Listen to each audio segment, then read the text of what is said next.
Poor is the mentality. Poor is contagious. Man, you don't know how much I be struggling to to come up with these titles. But I feel like it's something that I wish I had knew maybe 10 years ago, that in this journey of quick flipping and real estate and doing what I do, I done stumbled on a couple gems that I know. I wish if I learned it earlier, I'd be that much ahead of the game, ahead of the curve. So I'm trying to shorten your learning curve if you're listening in. All right, check it. This is how to get what you want from what I did in my day in a few minutes / quick flipper confessions. All right, Alexa, set timer for 10 minutes. Been working out a little bit, getting back. Believe it or not, my Alexa, set timer for 10 minutes. 10 minutes, starting now. Believe it or not, my muscles used to be like bigger than this. Believe it or not. Like I'm this. not quite sure how to help you with that. It's cool, Alexa. But yeah, I've been getting back to the gym a little bit. The gym in the basement. Yeah. All right, but check. I still didn't get that. But if you're up for a game, I've got lots of fun ones to choose from. Alexa, want to try? Stop. Hey man, she be getting lonely sometimes. Alexa, stop. Just stop. Don't listen to me no more. All right. She be wanting to talk to me. I know she be in her feelings sometimes. All right, check it. So, yeah, this is the mentality of a poor person, man. Let me talk to you. You got to be careful what you put in your brain, man. What you let come in, man. This music, you just got to be on the defense. On the defense. When it comes to stuff. All right, let me go over what I did in my day. My calendar, I didn't do much. Matter of fact, I worked from bed, and that was probably a no-no because I ended up falling asleep. I got up early, then I went back to sleep. Then I got up around 11 a.m., but I never got out of bed. Then I was working in my drawers for a little bit. Hold on, I'm pulling out my calendar. All right, so I was working in my drawers a little bit. And today is April the 23rd. Yeah, I pretty much got the same things. My schedule is pretty much like set. Like I don't have no new stuff going on. I contacted my VA. She showed up to work late because she was supposed to go show up at 10. I'm like a little confused on how my day went because I said I woke up at 11, but no, I did fall back asleep, and I must have got up around 10 because I noticed that my VA, it was like 10:05 or something. I noticed she hadn't clocked in. We usually be hitting each other through Facebook inbox. And then she hit me about 11:30-ish, talking about sorry she was late, whatever. And then I hit her with what I need her to do, and I put a training together for her where she could just click on a link that I emailed to her, and then go to this video training I set up for her to do exactly that. But after about 11 or so, she was ghost. Like I don't know what happened to her. And the task that I had for her to do when I checked when her shift was over around 2, because I'd be having to work about 4 good hours a day, it still wasn't done. So it's like, what's going on? So it's like learning, work in progress when it comes to these VAs, man. Like, how do you track them hours for real? You just got to go on trust. But I don't see nothing done that I said that was supposed to be done. She could have got something done, and I don't see nothing done. So I don't know. I'll keep you posted on that. All right, so let me see. Damn, people must not know I'm live for real right now. Maybe I should keep a regular time. Let me know if I should keep a regular time in the comment section. So y'all don't be hopping around, because sometimes it be at 10:30, sometimes it be 11. Then if I like last night, I was so dog tired from working. I actually did manual work. I didn't even do a live yesterday. I didn't even do a live yesterday because I was so tired. I was exhausted. I could not get up. I hate saying can't, but I did not get up. And I tried to get up and it just didn't work. And I slept to the morning. All right. But yeah, I got a pretty good night's sleep. All right. Let me just say that I'm live and quick. What? Kill. All right. Cool. All right. So what was I talking about? What's going on, Bridget? I see you now. Yes. You said yes, I should do a regular time. Is that what you're talking about? All right. So yeah, so today I knew the only thing that I had that was different on my calendar was that I had to meet somebody at 6:00 on a property. Now, this person is somebody that I did her yard work. She lived like 3 or 4 houses down that way, so I could walk and do her yard work. I usually push my lawnmower down there from my garage. All right. But she got another property. That's about 17 minutes away, and it's vacant. It's my typical property that I flip, that I look for, that I flip. And just so happened, she happened to be my neighbor. It's like people that got these properties or access to these properties all over. See, how you get these dope properties, these dope deals actually is when a person is ready. Being there when they ready is just pounce on them. Like, but you shouldn't pounce, but you should be there like, hey, I this is what I do. I buy houses. And they know that, you know what I'm saying? And just being good with people that's by the time they're ready to sell, they know that you always ready to buy. So that's pretty much what I've been doing with her. I noticed she's a different kind of client. She does not have that poor mentality. That's why I wanted to go over this with you. She is studying and in school right now for nurse stuff. I don't know exactly what degree, but when I talked to her before I started doing yard work for her, she done cashed me out probably like $2,000 or more last year doing different yard work. I ain't did nothing real estate related, just the fact that it's been yard work that's been attached to real estate. But I be trimming her edges. I'll be cutting her grass. She had this thick bush that was engulfed around her house that I kind of it looked like it was crazy. And I was cutting parts of her lawn and bush pieces at a time. One piece I charged her like $1,300. Another piece I charged her like $600. Another piece I charged her like $500. So altogether last year, probably that's a customer that gave me at least $2,000.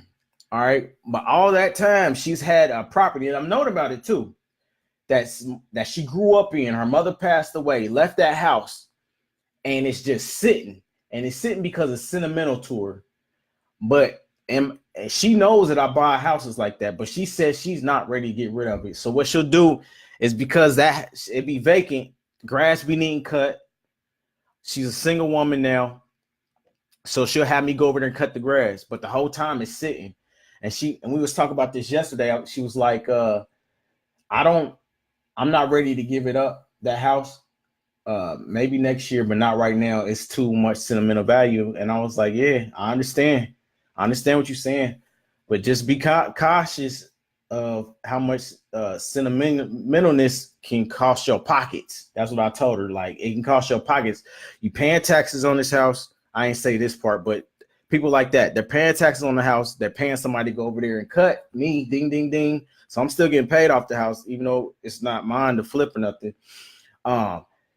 You got all these unexpected costs. The house needs work and needs repair. So do I feel vacancies are a better market? Yes, I do, Bridget.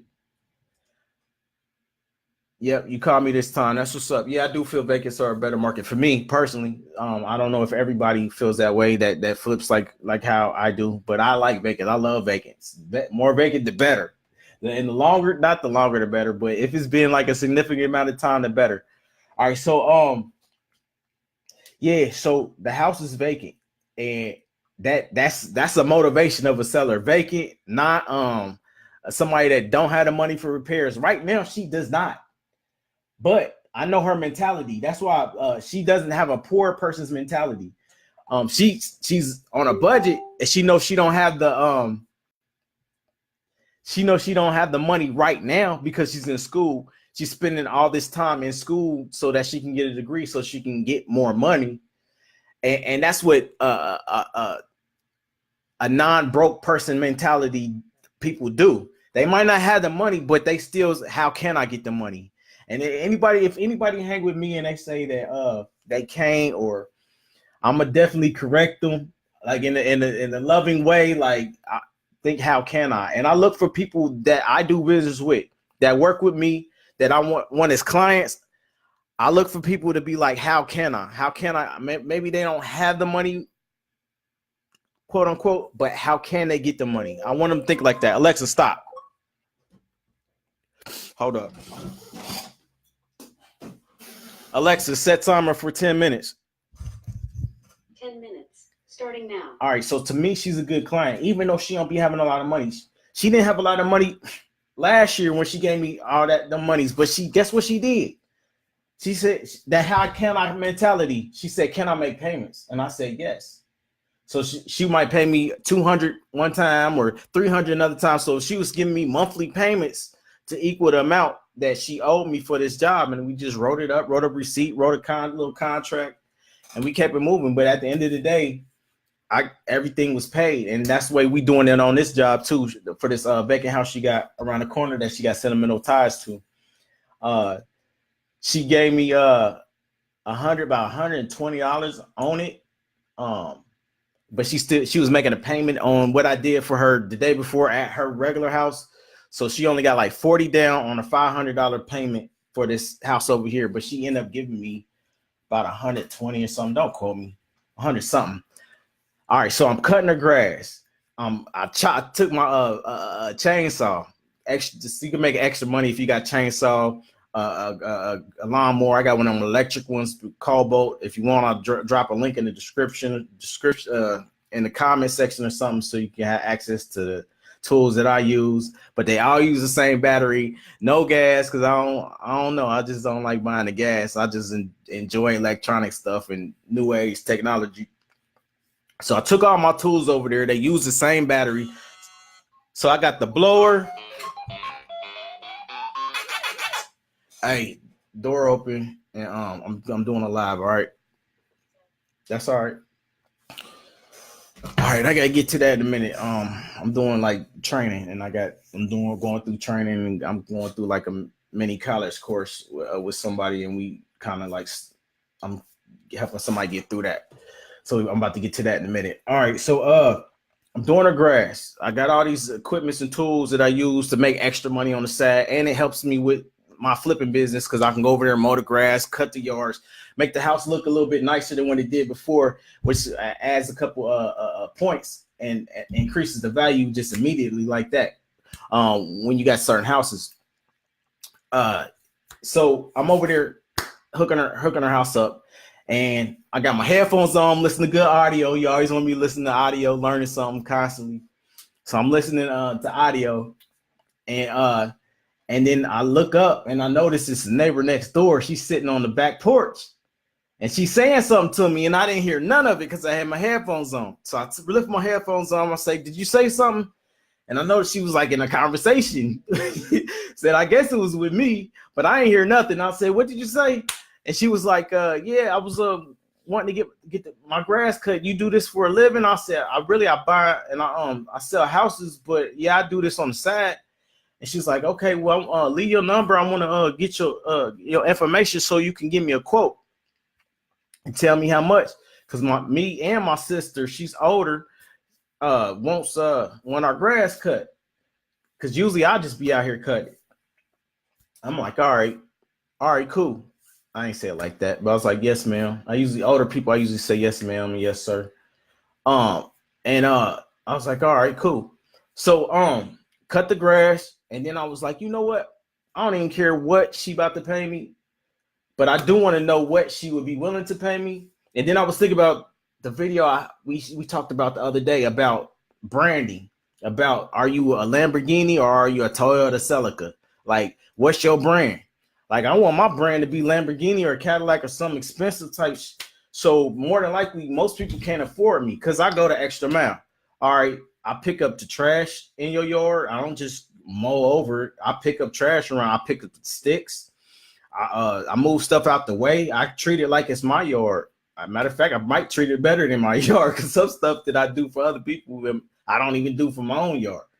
But yeah, I go the extra mile. So if you hire me to do a job, I'm gonna go the extra mile for you. And then you ask me to do something, I might do something extra that you weren't even expecting. That's just, and I think most people don't really think like that. So I feel like I had a right to charge more than the average grass cutter. So I knowing that that's how I am and that's how I think, sometimes I just do stuff out of kindness of my heart. All right, so this was one example. I didn't know what if she could pay me today, not today or whatever, but I went over there and just started cutting her yard. So I ended up cutting. I had the lawnmower out. I don't want to wait. You know what I'm saying? Because the lady that had me cut the grass, reason why I was over there, she was just over there to get a quote. But I brought her the equipment. Why wait? Why wait another day? I would have cut it tomorrow and then got paid or next week, or it might have rained. I want to get to the money now. It's a little bit of money. It's a little bit of money, but I want to get to it now, like, and get it over with out the way so I can move on to the next thing. So I cut her grass, not knowing if she's going to pay me or not. But I end up towards the front and she come out the front door and say, she going to give me something. She don't have much, but she going to give me something. So I'm like, cool, it's whatever. So I end up cutting the back, going around to the front. She meet me in the front and she go to hand me this money. She's like, I'm a poor black woman and I was single and I gotta find me a man, but the way things looking, it ain't looking too tough right now. But this is what I got. And she hurry up and give me $25, and it was $24 in cash and some quarters. And I'm like, oh, okay, that's cool. Because really I would have charged her like 50 on up for the job, but it's cool. It's like, I feel like that was a pro bono, but you got to be careful with that because being poor is contagious. You get enough customers like that don't never have enough money to pay you. It trickles down. It's contagious. Then your business, you got a poor man's business where you just run around. I spent like an hour cutting her grass. I only got paid $25. I know my worth is more than that. Now I can't even, if I'm only going to get $25 for that customer every time because she's struggling on a fixed income versus my other customer who's studying in the medical field and don't have a problem spending. She's just trying to wait through school to get her money back. And then her money will get back jumping because she'll have more hours to put into working that job. Does this make sense to you? Versus the other, somebody on a fixed income that don't really think, how can I get extra money? Because while I was cutting the grass, my phone ended up dying. And I'm thinking, okay, she says she don't have the money, but I wonder if, and then my mind just started going, what if I turned her into a manager and she helped, and instead of thinking like a poor person, what if she just orchestrated and helped set up my business and she helped run that, and in turn I gave her some free cut her grass for free, but she helped me get people to cut the grass, and I just supplied the equipment. My mom just be going like thinking of different scenarios on how to get money, like for real, and how to include people in getting money instead of thinking like a poor person. Like, but she's stuck on can't. That's why I don't like can't, and I tell people who say can't, because it was in that Rich Dad book too. How can I?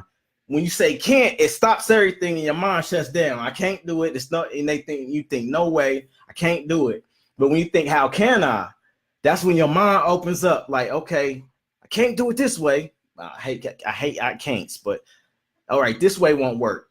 But how can I do it? Okay, let me try it this way. You know what I'm saying?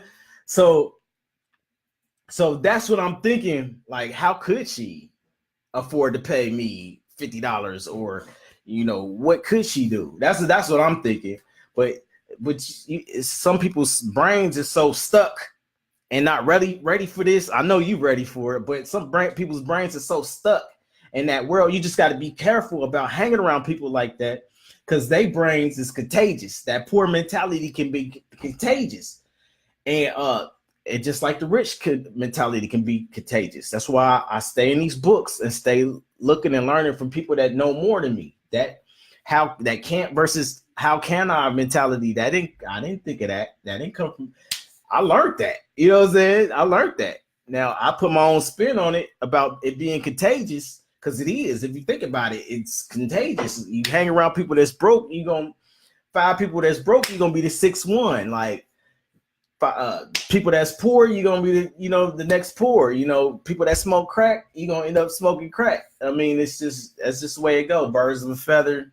I believe that. Some analogies might not be true, but I lean towards that being true. Birds of a feather flock together. So it's just something to think about. Be careful what you let into your space, as far in your business, as far as poor mentality. If anything, I say cut them off.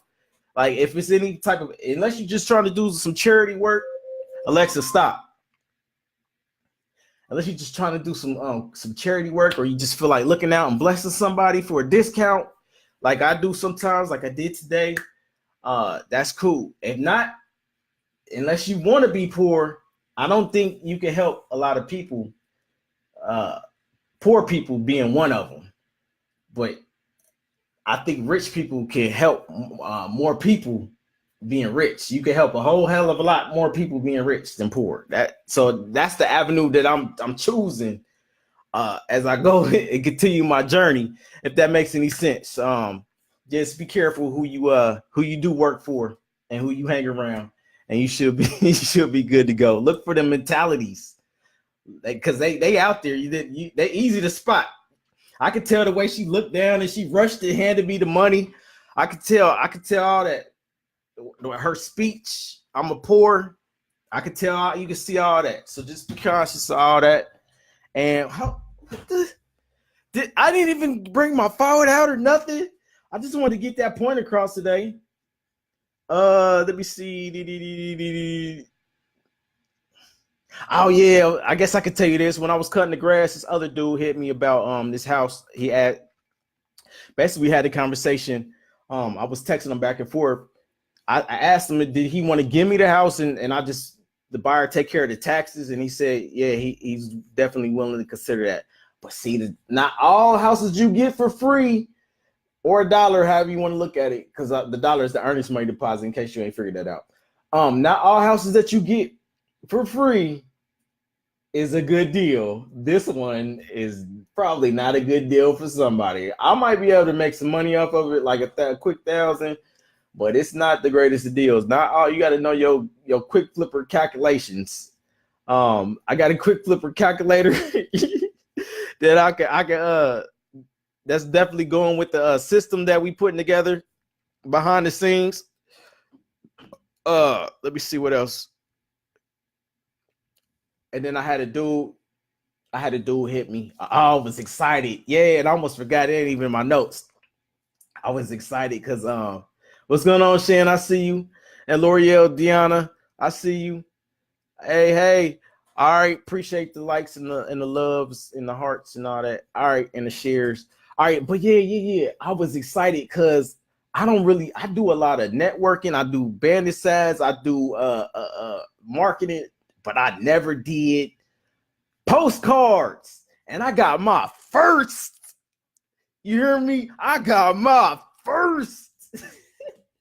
I got my first call in the day for somebody off one of my postcards, and it took me by surprise. I had to catch myself, like, what is going on? He was like, yeah. I was you sent that message out to me about the house. I'm like, huh? Who? I'm like, huh? I had to catch myself, like, what? This is a different kind of call. I don't understand. It just threw me for a loop here, sir.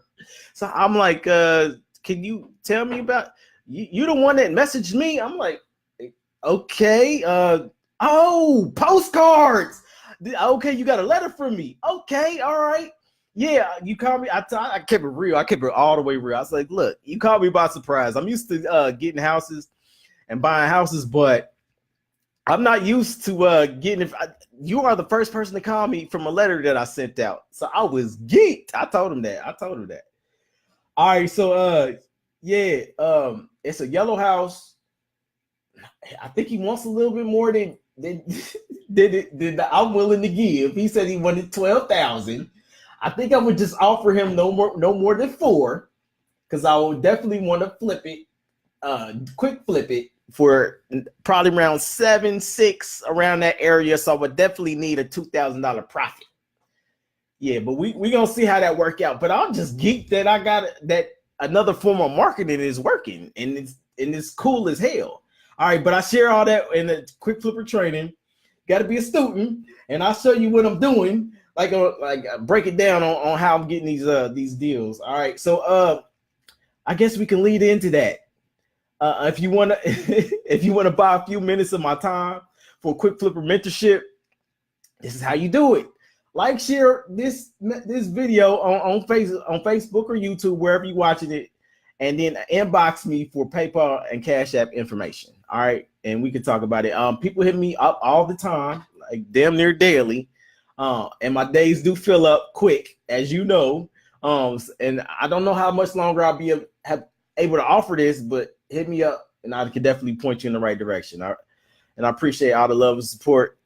And I'm working on continuing this. I missed yesterday, but I definitely want to do this daily to keep you motivated and give you some inspiration and some knowledge, so you won't make the same mistakes that I have made in the past, so you can get there quicker. All right, so in the comment section, I want you to write what you learned today. You don't have to be on this program. We could be off this program, but I want you to learn, what did you learn today towards your goals? Not just some BS that don't, like Beyonce was on Netflix and she had an awesome concert and she really put in work. I don't want to hear nothing that don't have nothing to do with your goals, even though I did watch that Homecoming on Netflix with Beyonce, and she is killing it. I love her work ethic. If anything, I look to people like that, like Beyonce's and the Tyler Perry's and the Jay-Z's and whoever else in that category as inspiration on, okay, this is where we striving to be, like that had that type of machine. All right, so yeah, so in the comment section, let me know what you learned today towards your goals. And as always, stay focused, learn something all the time, and take action. Yeah. Ow!